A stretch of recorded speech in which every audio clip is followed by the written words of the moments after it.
नमस्कार दोस्तों, आज हमारे बीच वरिष्ठ पत्रकार मोहम्मद सिराज साहिल जी हैं। नमस्कार सर, आपका बहुत बहुत स्वागत है स्टूडियो में। हिमाचल प्रदेश में एक मुस्लिम परिवार ने एक हिंदू लड़की की हत्या कर दी है।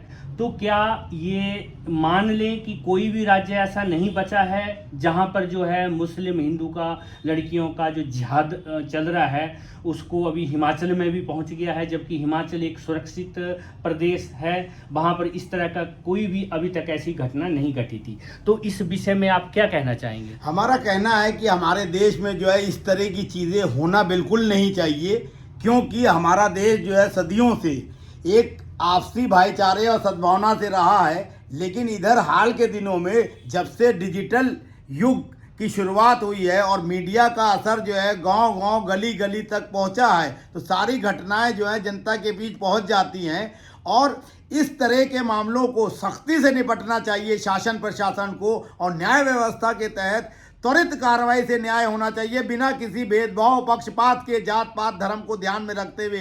कहीं ना कहीं जो है हमारी प्रशासनिक और न्यायिक व्यवस्था कमजोर हुई है, इस वजह से भी ऐसी चीजें होती हैं। और इस तरह के लोगों के खिलाफ सरकार को सख्त कदम उठाना चाहिए। सिर्फ कानून बनाने से स्थिति नहीं सुधरेगी। सरकार जो है हिमाचल प्रदेश में कांग्रेस की है, वहां पर बहुत ही बढ़िया मुख्यमंत्री सुखविंदर सिंह सुक्खू जी अपने कार्य को अंजाम दे रहे हैं। तो उन्होंने कहा है कि जल्दी इस पे जो है सही फैसला होगा, हिंदू मुस्लिम हिमाचल में ना करेंगे। क्या कहना चाहेंगे आप? हिंदू मुस्लिम हिमाचल में ही क्या, कहीं नहीं होना चाहिए। सब भारतीय हैं और हमारी केंद्र सरकार जो है आदर्श आचार संहिता के तहत जैसे चुनाव होते हैं कि उसके एक नियमों के तहत चुनाव लड़ता है, उसी तरह से जो है सारे नागरिकों के समान अधिकार जो है वो एक करने के लिए वो जो है कॉमन सिविल कोड लाने की भी तैयारी कर रही है।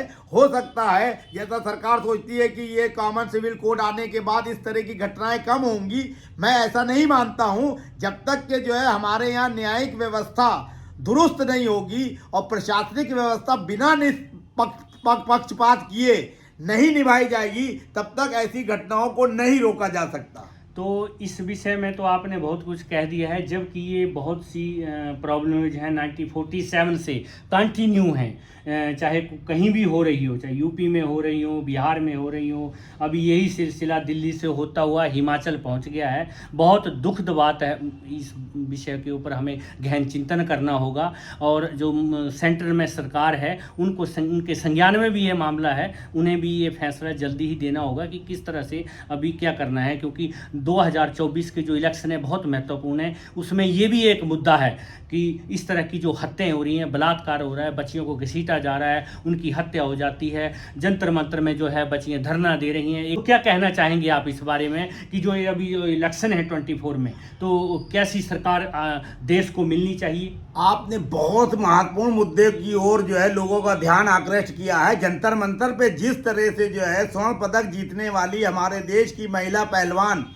धरने पे बैठी, 6 बार से लगातार सांसद बन रहे बृजभूषण शरण सिंह की गिरफ्तारी को लेके और उनके ऊपर जो है पॉक्सो के तहत जो है मुकदमा FIR दर्ज हुई थी। लेकिन ये पहली बार देखने को आ रहा है कि ऐसे खतरनाक धाराओं में मुकदमा दर्ज होने के बाद जो है नई नई समितियां गठित की जा रही हैं और अपराधी को या आरोपी को गिरफ्तार नहीं किया जा रहा है। क्या पॉक्सो के मामले में आशाराम के खिलाफ जो मुकदमा दर्ज हुआ था या इस तरह के मुकदमे जितने दर्ज हुए हैं उस पर समितियां गठित की? सुप्रीम कोर्ट के न्यायाधीश को यह सोचना चाहिए कि न्याय सबके लिए समान हो। जो प्रक्रिया बृजभूषण शरण सिंह के मामले में अपनाई गई है, क्या वो प्रक्रिया पूरे देश में पॉक्सो के तहत FIR होने वालों के सभी नागरिकों के खिलाफ हुई है? इससे न्यायपालिका की गंभीरता, विश्वसनीयता पे सवालिया निशान लगते हैं। इसलिए मेरा मानना है कि बृजभूषण शरण सिंह को अरेस्ट होना चाहिए और त्वरित गति से जांच करके दूध का दूध और पानी का पानी करके दिखाना चाहिए जांच एजेंसी को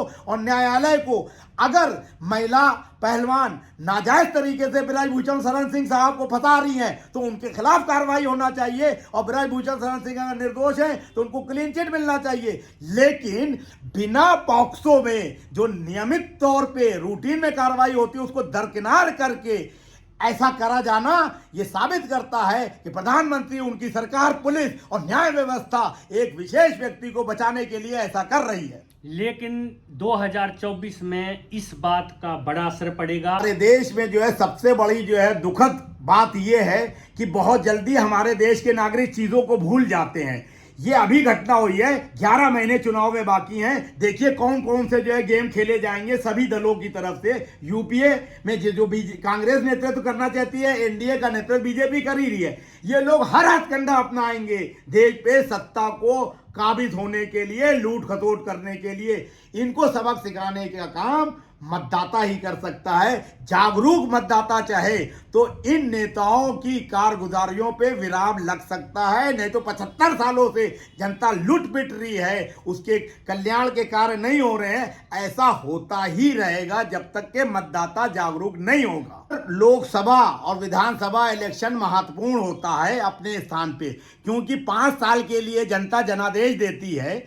हर 5 साल में देश को जो है विकास की उत्तरोत्तर गति में जो है आगे बढ़ना चाहिए। नागरिकों के मूल अधिकारों की रक्षा होना चाहिए, महिलाओं का सम्मान हो जाना चाहिए, किसान मजदूर और युवाओं के रोजगार की व्यवस्था होना चाहिए, राष्ट्रीय खजाना मजबूत होना चाहिए, निजीकरण पे रोक लगना चाहिए। लेकिन हो रहा है इसके उलट। वो चाहे बीजेपी हो, कांग्रेस हो, वामों की सरकार हो, किसी और प्रधानमंत्री के नेतृत्व की सरकार हो, ये व्यवस्था हमारे देश के लोकतांत्रिक ढांचे पे कलंक है। कोई भी उस व्यवस्था को नहीं बदलता है, सिर्फ नाम के लिए सत्ताधारी दल बदल जाता है। कभी बीजेपी, कभी कांग्रेस या कभी कोई और गठबंधन का प्रधानमंत्री बनता है। ये स्थिति एक अच्छे लोकतांत्रिक देश के लिए ठीक नहीं है। तो क्या लगता है आपको 2024 में कौन सा ऐसा चेहरा जो है वो विपक्ष दे रहा है कि वो हमारा नेक्स्ट प्रधानमंत्री होगा? मोदी जी तो हैं आज भी और शायद जनता उनको कल भी चाहेगी, लेकिन विपक्ष क्या विचार कर रहा है? विपक्ष जो है इसी मुद्दे पे जो है भारतीय जनता पार्टी और एनडीए से हारता हुआ दिखाई देता है।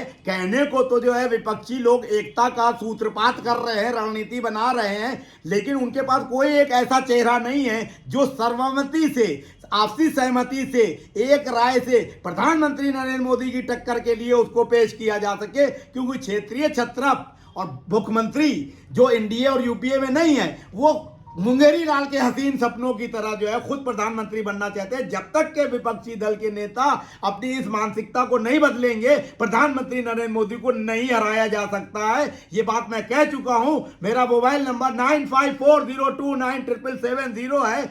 जो विपक्षी नेता मेरा ये वीडियो सुने, हमसे पूछे, मैं बताऊंगा। क्योंकि ना मुझे जो है एमपी बनना है, ना मुझे जो है सत्ता का सुख लेना है। हमें राष्ट्र के लोगों का भला चाहना है। वो चाहे मोदी जी करे और चाहे कोई और करे, लेकिन काम ईमानदारी से और निष्पक्षता से होना चाहिए।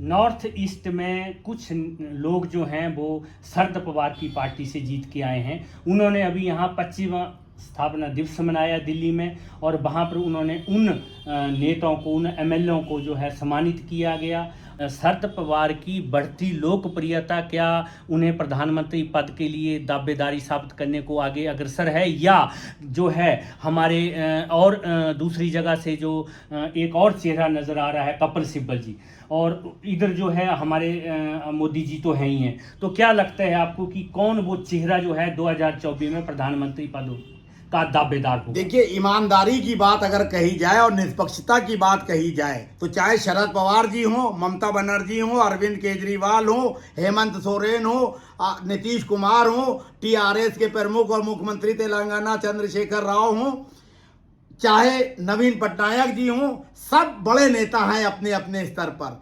लेकिन अगर योग्यता, कर्मठता, नॉलेज, राष्ट्रहित और चरित्र और उच्च मानदंडों की बात की जाए तो उसमें इन सबके ऊपर जो है एक ही नाम भारी पड़ता है। वो है वरिष्ठ अधिवक्ता सुप्रीम कोर्ट के कपिल सिब्बल, वर्तमान में निर्दलीय सांसद, 10 साल तक कैबिनेट मंत्री रह चुके और हर मुख्यमंत्री, हर राजनीतिक दल की मदद करने वाले, हर जनता की सेवा करने वाले, लोगों के, गरीबों के फ्री में मुकदमे लड़ने वाले, राष्ट्रहित की बात करने वाले। और कपिल सिब्बल साहब जो है पार्लियामेंट में और पार्लियामेंट के बाहर प्रधानमंत्री नरेंद्र मोदी और अमित शाह और योगी सभी नेताओं को मुंह तोड़ जवाब देते हैं। उनकी कन्विंसिंग पावर, उनकी नॉलेज, उनकी कर्मठता, उनका धन बल, उनका ज्ञान बल इस लायक है कि अगर विपक्ष एकता के साथ उनको पेश कर दे तो प्रधानमंत्री के मुकाबले एक मजबूत चेहरा है। लेकिन सब अपनी अपनी राग, अपनी अपनी ढपली के चक्कर में चल रहे हैं, इसलिए बीजेपी को जीतना आसान हो जाता है। या तो कपिल सिब्बल को भी ना पेश किया जाए, ना शरद पवार को किया जाए, ना ममता को किया जाए, किसी को ना किया जाए, सब लोग मिलकर चुनाव लड़े, पहले बीजेपी को हराएं, एनडीए को हराएं, फिर संसदीय दल की बैठक में गुप्त मतदान से प्रधानमंत्री चुन लें। बहुत अच्छी बात आपने कही है, बहुत बहुत धन्यवाद, थैंक यू वेरी मच।